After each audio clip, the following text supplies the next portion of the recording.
Assalamualaikum warahmatullahi wabarakatuh. Bismillahirrahmanirrahim.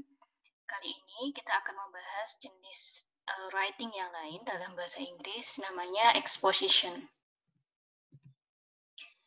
Exposition merupakan satu di antara 7 jenis genre writing dalam bahasa Inggris.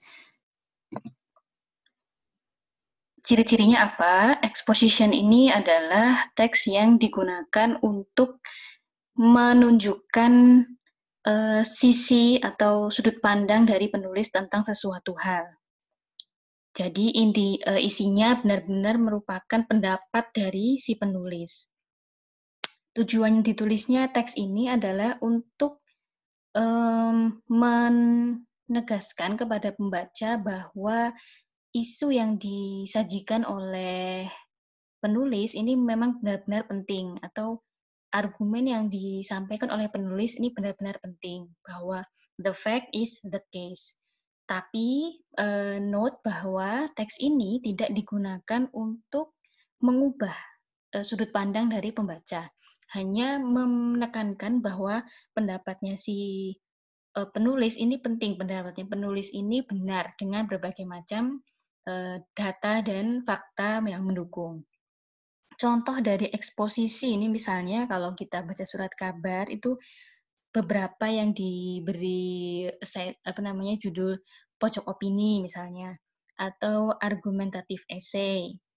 Atau kalau teman-teman nanti mungkin di akhir studi akan diberi tugas untuk membuat laporan tugas akhir atau proposal tugas akhir, maka eksposisi ini adalah gaya yang tepat untuk menuliskan latar belakang. Jadi nanti yang penting di latar belakang adalah dituliskan isunya apa, topik penelitiannya apa, lalu penjelasan-penjelasan atau argumen yang mendukung mengapa topik itu penting untuk dijadikan topik tugas akhir. Struktur secara umum dari eksposisi itu ada 3. Yang pertama, thesis, yang kedua, arguments, yang ketiga, reiteration. Tesis apakah? Tesis ini adalah position atau preview. Fungsinya untuk introducing the topic and indicating the writer's point of view. Memperkenalkan topik dan menunjukkan dengan jelas posisinya si pembaca, pendapatnya pembaca ini seperti apa. Yang kedua, arguments atau point and elaborations. Argumen ini nanti bisa agak panjang gitu ya, yang tujuannya adalah memberikan berbagai macam informasi yang mendukung pendapatnya si pembaca. Gitu. Jadi argument must be supported by evidence and explanation. Argumennya ini juga boleh lebih dari satu. Maksud saya, ide yang ingin digunakan untuk mensupport tesis atau pendapat pembaca ini bisa lebih dari satu.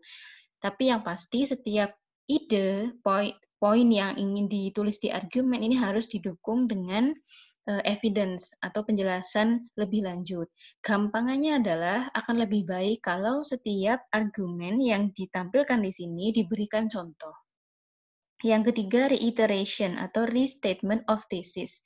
Nah, aturan atau gaya aturan penulisan dari eksposisi menghendaki di akhir teks diberikan pengulangan tentang statement dari penulis. Jadi di sini seperti menuliskan kembali tesis tetapi dengan bahasa lain. Atau cirinya seperti conclusion atau kesimpulan. Biasanya yang digunakan bahasanya atau conjunction-nya pada reiteration ini contohnya from the fact above, I believe that bla bla bla misalnya. I personally believe that this thing, this issue, this matter, dan seterusnya. Atau therefore my conclusion is, in conclusions, in summary, to summarize, gitu.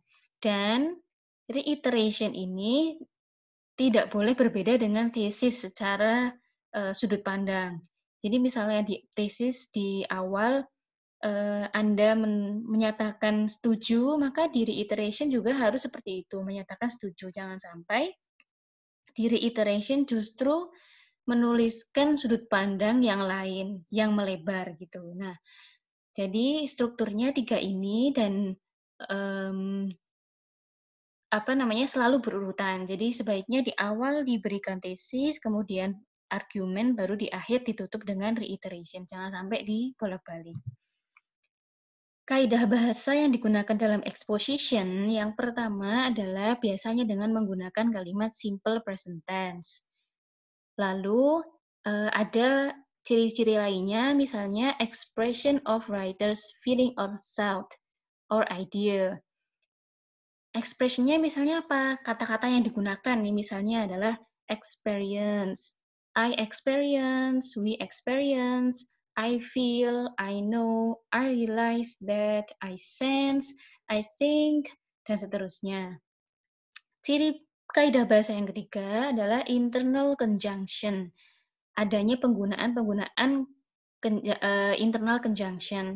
Internal conjunction ini adalah kata-kata hubung yang menghubungkan antara argumen satu dan argumen yang berikutnya. Misalnya, internal conjunction yang menandakan tentang addition atau penambahan.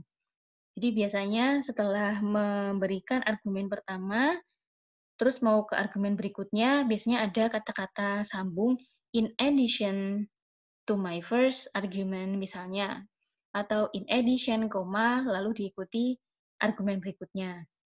Furthermore, lalu diikuti argumen. Moreover, lalu nyatakan argumennya. Itu. Yang kedua, comparison atau perbandingan. Ini juga digunakan untuk menghubungkan antar argumen di mana kata-kata ini fungsinya adalah untuk membandingkan argumen yang mau ditulis dengan argumen sebelumnya. Misalnya, but similarly, unlike the first statement, unlike my first argument, atau unlike kalau merujuk ke pendapat yang sebelumnya, like, titik-titik, meanwhile, on the other hand, dan seterusnya. Nanti kita akan bahas lebih jelas lagi kalau sudah lihat contohnya. Internal conjunction yang lain adalah time, atau bisa ke waktu atau kali gitu ya. Misalnya, first artinya ini berarti argumen pertama gitu. Second, lalu penjelasannya. Third, yang ketiga, dan seterusnya. Then, kemudian, next, etc. Yang keempat, adanya penggunaan causal conjunction atau conjunction tentang sebab akibat. Contoh ciri-cirinya causal conjunction ini misalnya as a result, because, caused by, because of, consequently, as a consequence, despite of, due to, for that reason, therefore, dan lain-lain. Oke, sekarang kita lihat contohnya exposition. Ini ada satu teks judulnya Three Levels of Government di Australia. Dari teks ini, ada satu teks yang terdiri dari 10 kalimat, kita bisa mengenali bahwa dia exposition. Nah, gimana caranya? Ya, kita lihat ciri-cirinya di bagian pembukaan, ada satu kalimat yang menandakan tentang tesis atau pernyataan atau pendapat dari penulis. In Australia, there are 3 levels of government: the federal government, state government, and local government. Yang berikutnya, all of these levels of government are necessary. This is so for a number of reasons. Sampai di sini, ini adalah tesis. Jadi, tesis boleh satu kalimat, boleh dua, boleh juga satu paragraf, atau boleh lebih dari satu paragraf. Intinya di tesis ini hanya ada intinya adalah ada satu pendapat yang dinyatakan oleh penulis gitu. Boleh menunjukkan fakta, Misalnya, atau general fact gitu ya, in Australia there are 3 levels of government. Itu kan fakta, bukan pendapat gitu. Nyatanya memang di sana ada 3 level pemerintahan. Tapi selanjutnya, all of these levels of government are necessary. Kata necessary ini menandakan bahwa kalimat ini adalah opinion atau pendapat. Dan kita yang membaca mempercayai bahwa ini adalah pendapat dari penulis. Selanjutnya, kita pembaca menginginkan penulis ini menyajikan argumen-argumen lain, argumen berikutnya, supporting argumen berikutnya, tujuannya adalah mensupport kenapa si penulis mengatakan bahwa 3 level of government ini semuanya penting. Kenapa nggak cuma satu aja? Atau kenapa nggak 2 gitu. Oke, makanya di kalimat keempat sampai dengan kalimat ke-9, disitulah kita bisa mengidentifikasi adanya arguments atau elaborasi. Teman-teman bisa lihat bahwa di kalimat keempat itu ada kata hubung atau conjunction first. First, the federal government is necessary for the big things. Ini artinya adalah pendapat argumen yang pertama, supporting argumen yang pertama, elaborasi yang pertama. Dilanjutkan, it keeps the economy in order and looks after things like defense. Ini masih mendukung ke argumen yang pertama. Di argumen berikutnya, kalimat ke-6, ada kata conjunction similarly, the state governments, dan seterusnya. Nah, kata conjunction ini bisa kita gunakan untuk mengidentifikasi ada berapa sih argumen yang disajikan oleh penulis untuk mendukung tesis dia di awal teks. Tesis itu hanya satu pendapat ya, nggak boleh 2. Kalau 2 itu namanya sudah berbeda, bukan text exposition. Tapi nanti masuknya ke teks berikutnya yaitu discussion. Di text exposition, please note bahwa pendapat di bagian awal teks harus satu saja, maksimal satu jenis pendapat. Sedangkan kalau di argumen, di bagian berikutnya boleh 1, boleh 2, boleh 3, dan tidak terbatas. Gitu. Di teks ini kita dapat mengidentifikasi bahwa penulis memberikan 3 arguments untuk mendukung tesisnya. Argumen yang pertama di kalimat keempat, argumen yang kedua di kalimat keenam, dan argumen yang ketiga adalah di kalimat ke-8. Ini sangat mudah sekali diidentifikasi dan sebagian besar eksposisi juga seperti itu bahwa biasanya argumen itu diawali dengan kata hubung. First, second, third, first, then, moreover, apalagi ya, misalkan di sini similarly, finally, gitu.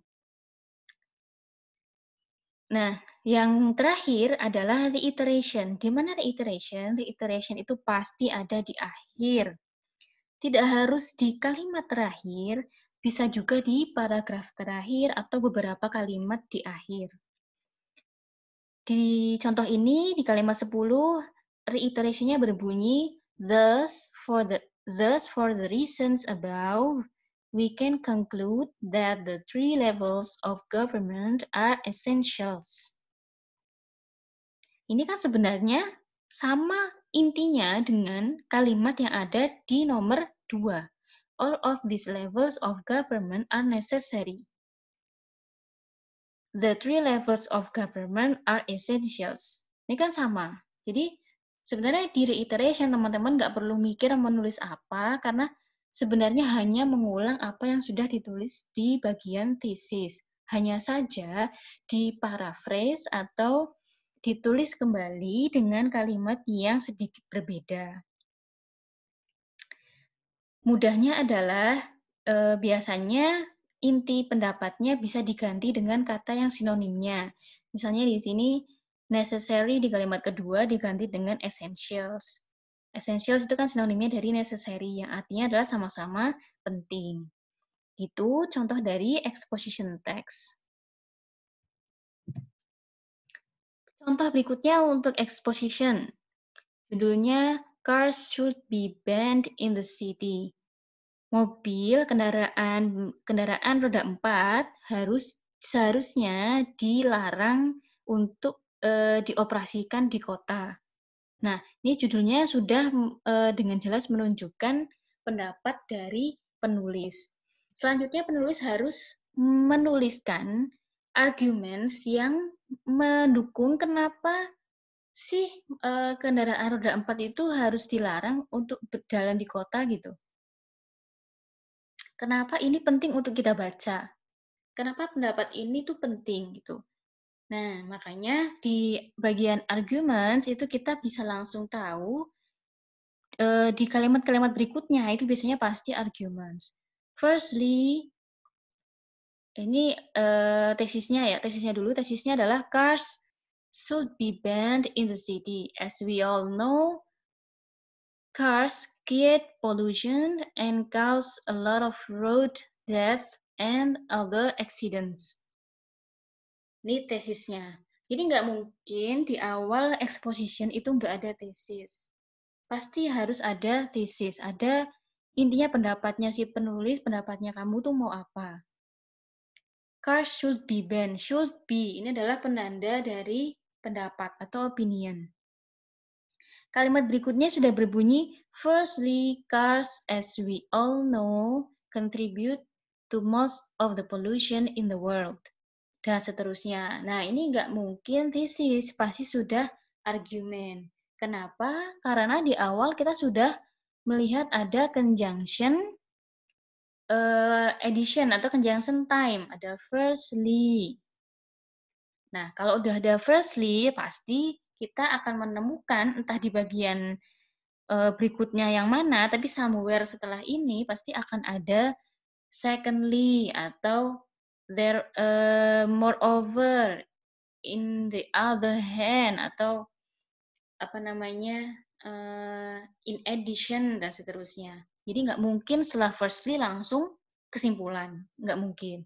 Nah, makanya ini yang paragraf ketiga ada secondly, the city is very busy dan seterusnya. Ini berarti sudah ada 2 argumen. Nah, ternyata di paragraf berikutnya, di kalimat berikutnya ada thirdly, cars are very noisy. If you live in the city, you may find it hard to sleep at night or concentrate on your homework and especially talk to someone. Oh, berarti ada 3 argumen nih dari penulis untuk mendukung pendapat dia bahwa mobil atau kendaraan roda 4 ini memang ternyata nggak bagus dampaknya ketika dibebaskan beredar di perkotaan. Berikutnya, masih ada argumen atau enggak gitu. Ternyata kalimat berikutnya bunyinya, in conclusion, cars should be banned from the city for the reasons listed. Titik. Ada kata in conclusion. Ini adalah salah satu penanda dari reiteration. Ingat ya, kalau yang di kalimat akhir ternyata bunyinya adalah fourth atau moreover, cars should be banned from the city for the reasons listed gitu misalkan. Bukan in conclusion tapi moreover. Nah, ini menandakan bahwa ada struktur yang kurang gitu karena firstly, secondly, thirdly, lalu moreover, ini masih ciri-ciri yang sama gitu, masih seperti tampak makhluk yang sama, yaitu argumen. Terus titik, nggak ada kalimat lanjutnya, berarti masih gantung gitu. Terus kesimpulannya apa? Nah, jadi di kalimat yang akhir, please make sure, di paragraf-paragraf yang di akhir, please make sure bahwa kalian menggunakan conjunction yang menjadi penciri reiteration atau kesimpulan. Nah, coba kita artikan kesimpulannya. Kendaraan roda 4 sebaiknya atau seharusnya dilarang beredar di perkotaan untuk alasan-alasan yang sudah tertera. Nah, ini kan sebenarnya hanya mengingatkan kembali tadi pendapatnya si penulis di awal itu sudah jelas bahwa menurut dia, kendaraan roda 4 memang nggak bagus ada di kota. Makanya di kalimat terakhir dia katakan lagi, Seperti itu, gitu. Ini adalah contoh dari exposition text. Nah, oke teman-teman, insya Allah ini sangat mudah untuk dibuat. Em, apa namanya? Tinggal yang penting adalah kalau menulis dalam teks bahasa Inggris nih sebenarnya termasuk mudah dan mungkin lebih mudah dibanding kalau kita menulis dalam konteks bahasa Indonesia. Kenapa? Karena dalam academic writing bahasa Inggris, genre tulisan itu memang ya hanya 7 itu gitu. Ada report, recount, descriptive, procedure, apalagi report, exposition, dan discussion. Nah, masing-masing itu sudah ada strukturnya dan sudah ada kaidah bahasanya. Dan tinggal teman-teman ikuti gitu. Kalau di exposition misalnya, aturannya adalah bagiannya strukturnya ada 3, ada thesis, argument, sama reiteration. Ya udah tinggal teman-teman buat kerangka, tesisnya mau ngomong apa, argumennya mau ngomong apa, lalu reiteration tinggal memparafrasekan dari tesis. Seperti itu. Tinggal mungkin yang berbeda adalah seberapa dalam atau seberapa luas argumennya gitu ya. Argumen ini sebaiknya kalau exposition yang bagus itu tidak hanya satu, meskipun satu ini asalkan sudah ada argumen gitu ya, itu sudah menggugurkan kewajiban, sudah memenuhi exposition tetapi kurang afdol karena kurang elaboratif. Sebaiknya paling tidak itu ada 3 argumen. Jadi kalau sudah ada 3, biasanya sudah dikatakan exposition-nya berkualitas. Gitu. Kalau mau lebih dari 3, mau 4, 5, dan seterusnya, itu diperbolehkan, sah-sah saja. Gitu ya tentang exposition. Terima kasih atas perhatiannya yang sudah menyimak. Apabila ada pertanyaan, silahkan disampaikan di kelas atau langsung ke saya. Terima kasih.